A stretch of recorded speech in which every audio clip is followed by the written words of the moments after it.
Good afternoon, everyone. I am your host, Gian Hassan, and you're watching All Talk. This afternoon, I have a very important guest because this person is known for his ethics. Ladies and gentlemen, without further ado, let's all welcome Mr. Baruch Spinoza. Good afternoon, Mr. Spinoza. Good afternoon. Good afternoon, everyone. How are you today? I'm good. We compiled some questions of the netizens for you regarding your political views. Are you ready? Yes, sure. The first question is from Miss Lamayo. Let's watch this. What is your viewpoint in politics? For me, every individual has a natural right. That right includes everything he needs and is willing to receive. I do not believe that there are subjective rights exist in nature, such as human rights. It only exists in the civil state. The next question is from Miss Karil. Let's watch this.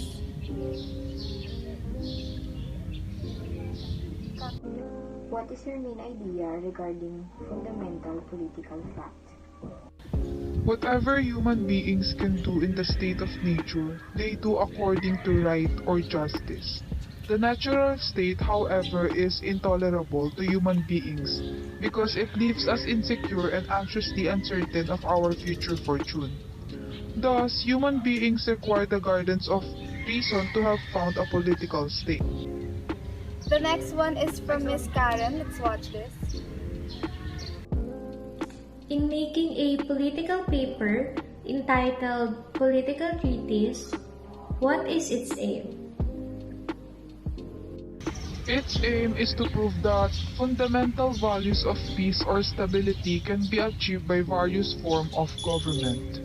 The next one is from Miss Ria. Let's watch this. The question is, what is your concept of peace? Well, it should rather be said that it is free from war than it has peace. For peace, it's not a mere absence of war, but is a virtue that springs from force of character. Talking about peace, we heard you reject Hope's definition of peace as the absence of war. Why is that? Because for me, it is a virtue which comes from strength of mind or a union or harmony of mind. Thank you for answering that. The next question is from Miss Abigail. Let's watch this. So, why was your account of natural right is called one of the most notorious political thought? By the right and order of nature, I merely mean the rules determining the nature of each individual thing by which we conceive. It is determined naturally to exist and to behave in a certain way. This is just a follow-up question. Can you tell us your two types of aristocracy? Well, the first one is centralized and the other one Thank you is for answering that. decentralized. The next question is from Miss Maria. Let's watch this. You said, in general, the more oppressively a sovereign governs, the more rebellious the citizen will be. Can you further explain that statement of yours? Because most people are so constituted that there is nothing they would more reluctantly put up with than the opinions they believe to be true should be outlawed. The next question is from Miss Chloe. Let's watch this. If I will be given a chance to ask Baruch, I would ask, what does he mean by well-designed in one of his philosophies? It means that they must induce political leaders to act according to the rules, by their own will.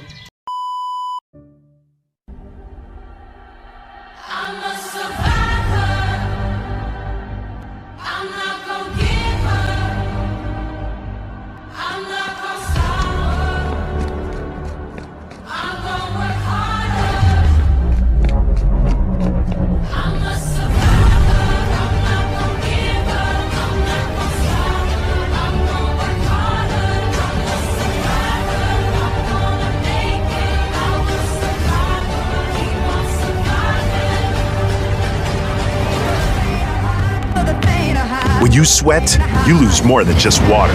Gatorade rehydrates, replenishes, Gatorade and refuels what's lost in sweat.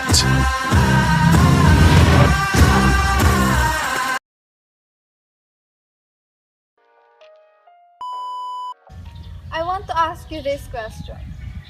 We all know that you began studying Latin with Franciscus van den Eden, and he appears to profoundly influence you. And people are very curious because one commenter calls him the genius behind Spinoza. What is your reaction about that? Whatever this statement is fair or not, it is clear that my thinking is nourished through my association with Van den Eden. Thank you for that honest answer. The next question is from Miss Maria. Let's watch this. Can you give us one aims of your political views?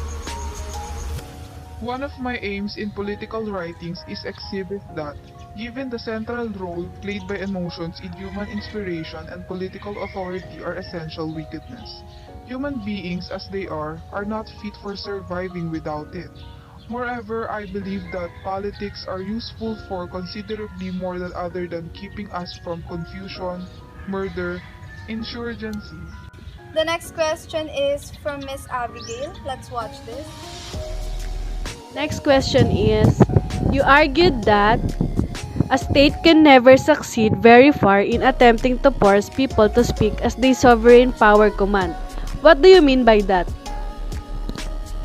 What I mean by that is men are naturally inclined to express what they believe. Moreover, even if a state were to regulate speech, this would only result in the erosion of good faith on which civil associations depend, since men would be thinking one thing and saying something else. It is thus foolish to seek to regulate all speech. Even it is also very dangerous to grant unlimited freedom of speech. The next one is from Miss Karil. Let's watch this. Why did you say that political science is based on the view of human philosophy? Because human beings are irreducibly power-hungry creatures who respond not simply to the momentary of passing need to avoid pain and stay alive. They are future-oriented and experience anxiety in the face of uncertain future fortune. They cling to and vacillate between the hope for future attainment and fear of vulnerability and provision. This is the second to the last question, and this is from Miss Ria. Let's watch this. My question is, what is the most rational form of government? Obedience to the sovereign does not infringe upon our autonomy, since in the following the commands of the sovereign we are following an authority whom we have freely authorized and whose commands have no other object than our own rational self-interest. In a democracy, the rationality of the sovereign commands is practically secured, since it is unlikely that a majority of a large number of people will agree to the irrational design. Monarchy, on the other hand, is the least stable form of government, and the one most likely to degenerate into tyranny. The last question is from Miss Chloe. Let's watch this. I would also like to ask him if he thinks that politics is either only good or only bad. The liberty each man has of using his natural faculties in accordance with right reason, which means that politics is neither good or bad. It all depends to its use and nature. Thank you very much, Mr. Spinoza. But before we finally end this, I have a last question for you.